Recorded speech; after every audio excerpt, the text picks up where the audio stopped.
Hello everyone. तो आज हम बात करने वाले हैं एग के साइज़ की और एग की क्वालिटी की।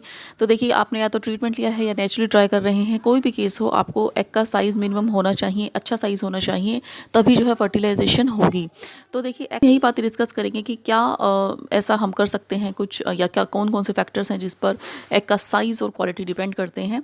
तो देखिए, हम सबसे पहले हम एग के साइज़ की बात करेंगे। तो देखिए, एग का जो है, देखिए स्टार्टिंग में जो एग का साइज़ है वो 5 से 6 का हो सकता है। उसके बाद उसको फर्टिलाइजेशन के लिए, यानी कि भ्रूण बनने के लिए एग को कम से कम 18 से 24 तक का होना चाहिए। यानी कि 18 से 24 के बीच का होगा एग, तो आपकी फर्टिलाइजेशन हो सकती है, यानी कि भ्रूण बन सकता है। तो देखिए, जो एग्स जो हैं वो पहले से ही मौजूद होते हैं बॉडी में, बस उनको मैच्योर होना होता है।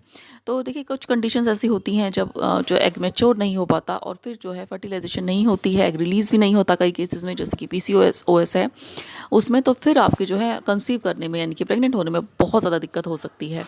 तो आज हम यही बातें डिस्कस करेंगे।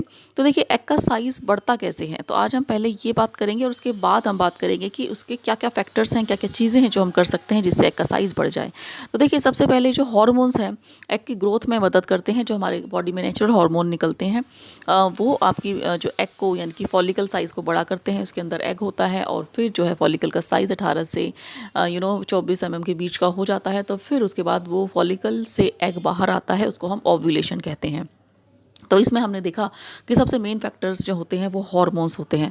तो ये जो हार्मोन्स हैं ये कैसे रेगुलेट होते हैं हमारी बॉडी में, तो देखिए, हार्मोन्स जो है, स्ट्रेस अगर आपके बॉडी में होता है तो फिर आपके जो हार्मोन्स हैं वो डिस्टर्ब हो जाते हैं, या फिर कोई और कंडीशन आपको होती है, जैसे पीसीओएस है, आपको थायराइड है, आपको डायबिटीज़ है, तो इन वजह से भी आपके जो हार्मोन्स हैं वो गड़बड़ हो जाते हैं, वो ठीक नहीं निकलते, तो फिर आपके जो एग की साइज़ पर सीधा सीधा असर पड़ता है और आपकी प्रेगनेंसी होने में जो है दिक्कत हो जाती है।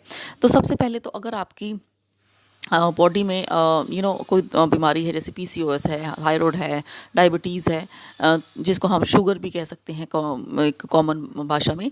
तो अगर आपको ये सब है तो पहले इनका ट्रीटमेंट होता है, तभी आपकी जो है एग की जो क्वालिटी और जो एक्साइज है वो ठीक होगा।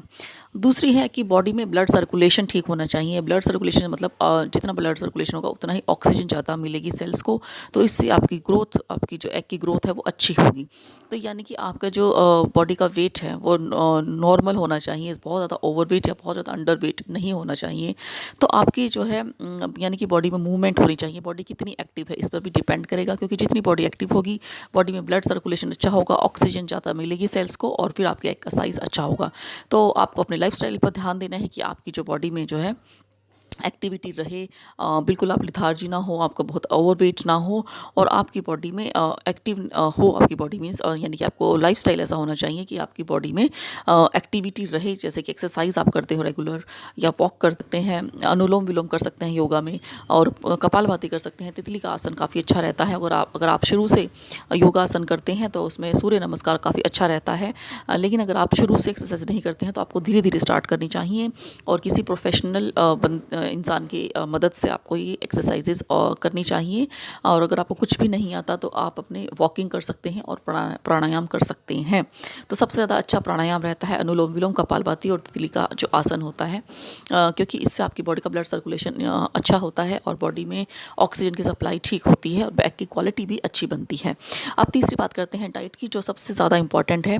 तो आपको डाइट में सबसे ज़्यादा जो न्यूट्रिशन से रिच होती है वो डाइट लेनी है। और वो कैसी होनी चाहिए, तो देखिए, प्रोटीन रिच डाइट जो है वो लेनी चाहिए आपको, जिससे कि आपके एग के साइज़ और क्वालिटी अच्छी हो, और विटामिन ए, डी, बी और फॉलिक एसिड ये सब आपके डाइट में होने चाहिए, एंटीऑक्सीडेंट्स होने चाहिए। तो कौन-कौन सी ऐसी चीज़ें हैं जो आपको ज़रूर खानी चाहिए? तो सबसे पहले आपको जो है हाई प्रोटीन डाइट में आपके दाल आ गई है, और आपके नट्स आ गए हैं, सीड्स आ गए हैं, तो ये सब आपको जो है सबसे ज़्यादा प्रोटीन का सोर्स है और अच्छे विटामिन्स होते हैं इनमें। और इससे आपकी जो एग की क्वालिटी और साइज़ बहुत अच्छा होता है। तो आपको जो है दाल, सभी रंगों की दाल आप खा सकते हैं। ज़्यादातर आपको ग्रीन दाल और रेड कलर की दाल जो है आप दाल को कलर देख कर खा सकते हैं। आप ग्रीन दाल और रेड कलर की दाल जैसे कि मूँग की दाल है, राजमा है, आपकी मसूर की दाल है, ये सब आपको खाने से आपकी एग की क्वालिटी अच्छी होती है। इसके अलावा नट्स हैं, जैसे कि आपका वॉलनट बहुत अच्छा रहता है, सबसे अच्छा रहता है फर्टिलिटी के लिए, फीमेल फर्टिलिटी के, तो आपको अपनी डाइट में ज़रूर शामिल करना चाहिए नट्स को, जैसे कि वॉलनट है, आलमंड्स हैं, आपको काजू है, आपको ये सब आप डाइट में आप शामिल कर सकते हैं। इसके अलावा सीड्स में पम्पकिन सीड्स हैं, ये आप खा सकते हैं, लेकिन अगर आपकी मेडिसिन स्टार्ट है तो आपको सीड्स को डॉक्टर की सलाह से खाना चाहिए, और बहुत ज़्यादा एक्सेसिव भी नहीं खाना है आपको, ना ज़्यादा हो ना ज़्यादा कम हो, ना ज़्यादा ज़्यादा मात्रा में हो, तो इस तरीके से आपको ऑप्टिमम अमाउंट रखना चाहिए। आप एक रूल बना सकते हैं, आपको सुबह आप जो भी आप ड्राई फ्रूट्स खाते हैं उनको भिगो कर रख सकते हैं रात को, और सुबह एम्प्टी स्टमक आप नट्स खा सकते हैं, ड्राई फ्रूट खा सकते हैं मतलब, और उसके बाद आप पूरे दिन में एक टाइम दाल खाएंगे अपने किसी भी एक खाने में, जैसे दोपहर में आप एक दाल खा सकते हैं और एक सब्जी खा सकते हैं। तो सब्जियों में भी आपको हरी पत्तेदार सब्जियां बहुत ज़्यादा अच्छी रहती हैं, तो मैंने अलग से डाइट पे वीडियोस भी बनाए हैं। तो इन सब्जियों में ग्रीन पत्तेदार सब्जियां, हरी पत्तेदार सब्जियां मतलब, और आप रंग देखकर खाएंगे, हरी, लाल और ऑरेंज कलर की जो सब्जियां होती हैं उन्हें आप खाएंगे तो आपकी ज़्यादा आपको एग की साइज़ और क्वालिटी अच्छी बनेगी। तो ये मैंने आपको एक मोटा मोटा लेमैन की लैंग्वेज में बताया है कि आपको कलर देखकर सब्जियां खानी है। जैसे सबसे ज़्यादा जैसे मैंने दालें बताई, ग्रीन सब्जियां बताई हैं, और उसके बाद आपको हाई फाइबर डाइट लेनी है। हाई फाइबर डाइट में होल ग्रेन्स आते हैं आपके, तो आपको ध्यान रखना है कि आप जितना होल ग्रेन्स खाएंगे, जितना फाइबर लेंगे, आपकी एग की क्वालिटी और एग का साइज़ उतना ही बढ़ेगा। इसके अलावा एंटीऑक्सीडेंट्स जो है बहुत अच्छे रहते हैं आपके, एंटीऑक्सीडेंट्स जिससे कि आपकी बॉडी में जो टॉक्सिन्स हैं वो रिलीज़ होते हैं, तो उसको हटाने के लिए बॉडी एंटीऑक्सीडेंट्स अगर आप खाते हैं तो काफ़ी अच्छा रहता है। एंटीऑक्सीडेंट्स में आप दालचीनी ले सकते हैं, अदरक ले सकते हैं, जैसे नट्स होते हैं उसमें भी एंटीऑक्सीडेंट्स होते हैं। तो इस तरीके से आप नेचुरल सोर्स हैं, जिसमें आप फ्रूट्स, फ्रेश फ्रूट्स, वेजिटेबल्स आती हैं, तो ये भी एंटीऑक्सीडेंट्स का अच्छा सोर्स होते हैं। तो आप इस तरह से फ्रूट्स फ्रेश होने चाहिए और सीजनल होने चाहिए, तो आप ये खाएंगे। और आप अदरक और दालचीनी में काफ़ी अच्छा सोर्स होता है, इससे आपकी जो है एग की क्वालिटी और आपकी एंडोमेट्रियल लाइनिंग भी इंप्रूव होती है।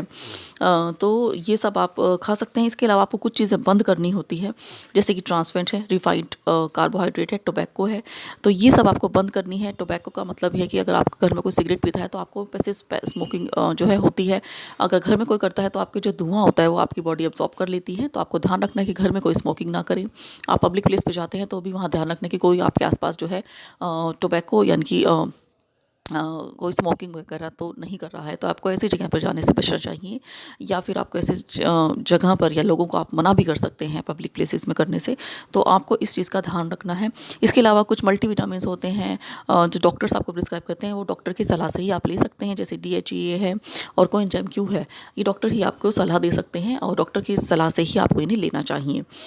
इसके अलावा जो बाहर का खाना होता है उसमें ट्रांसफैट है, रिफाइंड कार्बोहाइड्रेट आ जाते हैं, जैसे कि शुगरी प्रोडक्ट है, आपके ड्रिंक्स हैं, ये सब रिफाइंड कार्बोहाइड्रेट्स आता है, इसमें शुगरी फूड आता है आपके, वाइट ब्रेड है, और आपके मेनली बाहर का खाना जो है आपको बिल्कुल बंद कर देना है। आपको चाय भी लिमिटेड कर देनी है, कैफ़ीन की मात्रा भी कम होनी चाहिए। दिन में 1 कप कॉफ़ी से ज़्यादा आपको चाय कॉफ़ी नहीं लेनी है। तो इसके अलावा आप जो डेयरी प्रोडक्ट्स हैं उसमें आपको फुल क्रीम दूध पीना है। अगर आपका ओवरवेट है आप, तो आप बाकी चीज़ों में अपनी शुगर की मात्रा आप कम कर दीजिए, ट्रांस फैट कम कर दीजिए, एक्सरसाइज करिए, योगा करिए। लेकिन आपको जो मिल्क है, अगर आपको डॉक्टर ने सलाह नहीं दी है टोन्ड मिल्क की, तो आप टोन्ड मिल्क ना लें, फुल क्रीम मिल्क लें। उससे आपके एग की क्वालिटी और एग का साइज़ बढ़ता है। अगर आपको एग के साइज़ या क्वालिटी में प्रॉब्लम है तो आपको फुल क्रीम दूध लेना चाहिए। दिन में 2 ग्लास दूध से ज़्यादा मात्रा में दूध ना लें, क्योंकि उसमें भी जो है हार्मोन्स होते हैं और आपकी को गलत इम्पैक्ट आपकी बॉडी पे पड़ सकता है, क्योंकि आजकल एनिमल्स के इंजेक्शन लगाकर हार्मोन्स देकर दूध जो है उनसे निकाला जाता है, तो इसलिए उस दूध में जो है हार्मोन्स होते हैं। तो 2 गिलास से ज़्यादा दूध आप ना लें, लेकिन हाँ, दूध लेंगे तो आप फुल क्रीम का लेंगे। अगर डॉक्टर ने आपको प्रिस्क्राइब किया है टोन्ड मिल्क तो आप टोन्ड लेंगे, नहीं तो आप फुल क्रीम दूध लेंगे। इसके अलावा अगर आप नॉन वेजिटेरियन है तो आप एग खा सकते हैं, दिन में 1 या 2 एग खा सकते हैं। उससे आपके एग की क्वालिटी काफ़ी अच्छी होती है, क्योंकि उसमें एग में सेलेनियम होता है और वो एग की क्वालिटी के लिए काफ़ी अच्छा माना जाता है। इसके अलावा आपको रेड मीट नहीं खाना है। अगर आप मीट वगैरह खाते हैं तो आपको ध्यान रखना है, हाई मर्करी फिश और रेड मीट को आपको बिल्कुल अवॉइड करना है। तो आई होप आपको इस वीडियो से हेल्प हुई होगी। और आपको इसके अलावा आप नॉन कन्वेंशनल चीज़ें भी आप कर सकते हैं, जैसे कि एक्यूप्रेशर कर सकते हैं आप, प्राणायाम वगैरह के साथ-साथ ये सब करवाएँगे। लेकिन आप प्रोफ़ेशनल के अंडर ही गाइडेंस में आप ये सब करवाना चाहिए। आपको डॉक्टर की सलाह से आपको ये सब करवाना चाहिए। उससे भी एग की क्वालिटी इम्प्रूव होती है। इसके अलावा आपको स्ट्रेस रिलीज़ करने के लिए आपको मेडिटेशन करना चाहिए। आपको अ ब्रीदिंग टेक्निक्स होती हैं, आपको गहरी लंबी सांसें लेनी चाहिए दिन में 3 से 4 बार। कभी भी आप खाली स्थान पर बैठकर एकदम शांत वातावरण में और लंबी-लंबी सांसें लेंगे, तब भी आपका जो है स्ट्रेस काफ़ी रिलीज़ होता है। आप मेडिटेशन कर सकते हैं, मेरी चैनल पर वीडियोज़ भी हैं, आप उनको देखकर आप सुन सकते हैं उसको, और उसी तरह जैसे उसमें इंस्ट्रक्शंस दिए गए हैं आप उसको फॉलो कर सकते हैं। इससे आपको मेडिटेशन गाइडेड मेडिटेशन हो जाएगा।